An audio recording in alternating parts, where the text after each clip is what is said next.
backed by popular demand. There he is, Tim Sullivan, who's the CEO of the New Jersey Economic Development Authority, the EDA. Good to see you, Tim. Great to be with you, Steve. Hope you're well. I'm doing great, and I'm going to jump right into this. We're taping this pretty close to the back end of 2021, which is hard to comprehend. Hurricane Ida relief, let's get right to it. What is it that the EDA is putting out there to offer folks, and why is that so significant? Yeah, from the minute the storm struck, Governor Murphy was focused on helping small businesses get the relief they needed from these terrible storms, not just Ida, but Henri as well. And just about the last thing small businesses needed after having come through the worst of COVID was another challenge, like a tropical storm and flash flooding and all that. So Governor Murphy announced $10 million of cash grants to support small businesses impacted by these two storms. Those approvals are now underway. We're getting cash out the door and into the hands of businesses that need it within a few weeks of the storm even hitting. Tim, how difficult has it been for, and I don't want to assume everyone understands this, the role of the Economic Development Authority? Let everyone understand. Then I'm going to ask you about the impact of COVID, where we are right now, on the work that you and your colleagues are doing.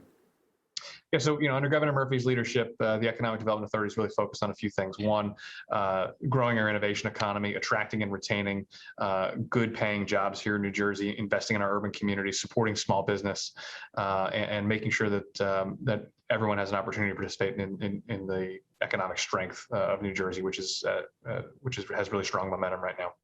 By the way, Tim, you mentioned Governor Murphy a couple of times already, and we're doing this program right before there's a gubernatorial election. We separate our conversation from that election, but the EDA is not a government agency per se.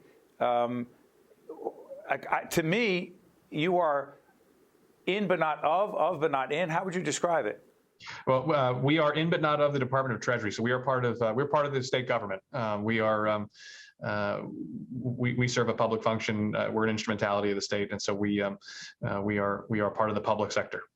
But the EDA exists regardless of who the governor is. I want to be clear. Sure, the EDA exists in statute, and the governor, whoever the governor is, appoints a majority of our board, and as along with Senate President, the Speaker of the Assembly. Got it. Now go back to the question of COVID. To what degree has COVID impacted the ability of the EDA to help businesses, just in terms of the sheer amount of resources you have to do that?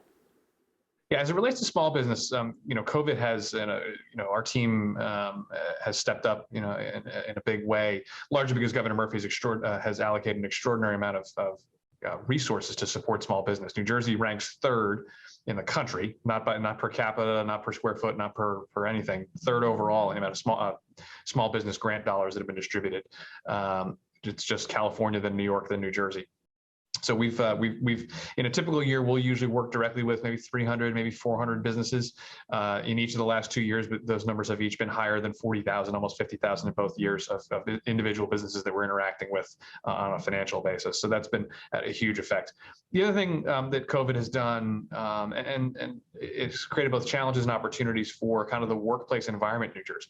Yeah, our cities, much like Jersey City and Newark and Paterson, Camden, Trenton, are facing some of the same challenges that New York and Philly are in terms of what happens when office towers aren't as full as they used to be.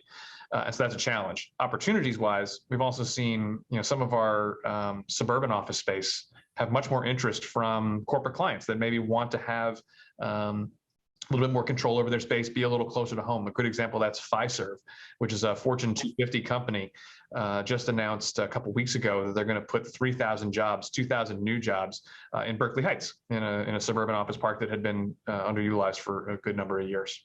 That's Fiserv, Fiserv? Correct, not to be confused with the people who make the vaccine. Exactly. So what does Fiserv do? Fiserv is a financial technology company. They're behind a lot. They are a big credit card payment processor and financial security, financial technology company, one of the largest in the world. So I'm curious about something. We've been doing public awareness around innovation in New Jersey for the last several years. The EDA, as well as Choose New Jersey, part of that initiative as well. Choose New Jersey is in fact a separate entity, not of state government. But you and your colleagues work closely with Choose New Jersey, which is a not-for-profit organization supporting business retention, but also business attraction. I don't know if I'm saying it the right way. Recruiting of businesses, right? But what's the EDA? What's Choose's role? Yeah, it's a real partnership, and we work, and me and my team work extremely closely with Jose Lozano and his great team and their great board. I was just with Jose's board yesterday talking about some of our shared successes. So Fiserv is a great example, as is Hacks is another great example. We just won a big HAX coming to Newark, New Jersey. We won a national competition that we, the EDA and Choose New Jersey pitched together. We had a great partnership in how we attacked that opportunity, led by the governor and his direct and personal engagement with that company and encouraging them to make the smart choice, which was to choose New Jersey over 6 or 7 other states and cities that participated in that competition. And so it's a real balance of both kind of inside government, which is what our team at the EDA does, and then outside government from Choose to bring together the best of both worlds. Hey, Tim, give me 30 seconds on the Return and Earn program, because people, again, will go on the website, find out more, but tell everyone why that matters. What is it? Why it matters? Return and Earn, Governor Murphy announced that a few weeks ago. It's actually run by the Department of Labor and my good colleague and good friend Rob Massaro-Angelo. It's an encouragement for companies to hire people. So it's a bonus it's a bonus to people to go back to work. But most importantly, it's about training and upskilling, because we know that one of the reasons there's a mismatch between the folks who are looking for work and the folks who are hiring is they may not have exactly the right skills that a given industry is looking for. And so Return and Learn is a great opportunity to pair kind of an incentive to get back into the workforce with long-term training and skill development. Before I let you go, Tim, we've had so many leaders in the arts community, not-for-profit arts organizations that have been with us talking about how the pandemic has affected them, but also how they're coming out of all this right now. The EDA, I know, has been engaged with the arts and entertainment community as an economic engine or multiplier, if you will, in the state, right? Absolutely. The arts and culture sector, one, is important just as residents and people who live here. It adds vitality and quality of life and makes New Jersey a great place to be. That's important in its own right and should be praised for its own sake. It's also a huge part of our economy, the creative economy, whether it's arts and culture institutions themselves or the skills that are cultivated there, whether that's design and graphics and all those things that are valuable in a broad segment of the economy come from the arts and culture sector. And so supporting that has been a really important priority for Governor Murphy and for our team, for Secretary of State Tahisha Way and her team at the Council of the Arts, that we've been pulling together to try and make sure there's the resources that this sector needs to get through this terrible time, because being in person at a museum, being in person at a theater is just different than a virtual experience. And so it's been a tough time for that sector for sure. But Governor Murphy's wanted to make sure we get the resources where they need to be. That's Tim Sullivan, CEO of the New Jersey Economic Development Authority. We've been doing public awareness programming around innovation in the state, together with Choose New Jersey, the EDA, and also NJIT, New Jersey Institute of Technology. Tim, thank you so much for joining us. Best to you and your team at the EDA. Steve, great to be with you as always, and thanks for having us on. You got it. We'll be right back right after this. One-on-One with Steve Adubato has been a production of the Caucus Educational Corporation. Funding has been provided by the New Jersey Education Association, Choose New Jersey, Berkeley College, MD Advantage Insurance Company, the Fidelco Group, the North Ward Center, the Russell Berry Foundation, the Adler Aphasia Center, and by Community Food Bank of New Jersey.